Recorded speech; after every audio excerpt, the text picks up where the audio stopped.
This is Brandon Payne with Accelerate Basketball, Steph Curry's personal skills and performance coach. During this time of social distancing, when you're having to work out at home, we wanted to take this opportunity to really go over some of the drills we do with Stephen on a daily basis that require limited amounts of equipment but give you big benefit towards your game. So this first video we're going to look at is we're going to take a look at how we work with Stephen on his balance. His balance is very important to us when it comes to being a dynamic shooter in game situations, and it's something that we take the time to work on every single day in his workouts. And they're very simple drills, things you can do at home that'll give you great benefit when you start playing with your team, your high school, your AAU, and your middle school teams again. So in the first drill, we're looking at a few things. We're looking at his breathing patterns. Is he breathing well? Is he consistent with his breathing? Is he holding his breath at all? So those are things that you can pay attention to as well while you're doing it. You'll notice he's wrapping the ball around. He's going in different directions. He's going at different speeds. We're also looking at his core. We're trying to see, is he moving side to side, or is he staying stable with his core while he's doing the drill? Because that's important to us when we're shooting on the moving game situations. The last thing we're going to look at is we're looking below his knee. Is he staying stable below that knee with limited amounts of movement? And how we accomplish that is we ask him to place a heavy emphasis on his big toe, his pinky toe, and his heel. That's kind of his tripod stance that he uses in that drill.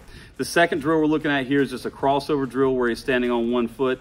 I know a lot of people won't have that pad at home that adds the level of difficulty that this particular drill has, but in order to make the drill tougher at home, one thing you can do is remove your shoe, and that'll give you that added bit of stability that'll help make that more difficult.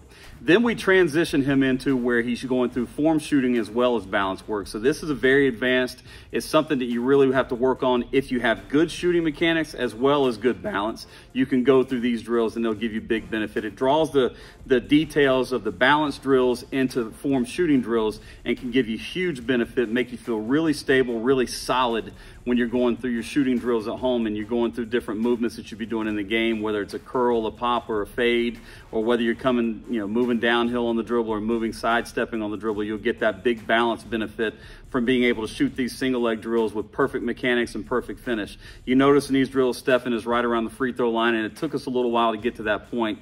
So you want to make sure you start in really close to the basket with very simple, just that single leg sit down drill, and then you move backwards a little bit and move until you get really close to the free throw line. That's about as far as we even take that out with Stephen. So you don't want to go much further than that, or you'll start to introduce some mechanical issues if you start trying to push the basketball, or if you're fading or falling, if your balance isn't quite as good as it was close to the basket, you're not quite ready to move back.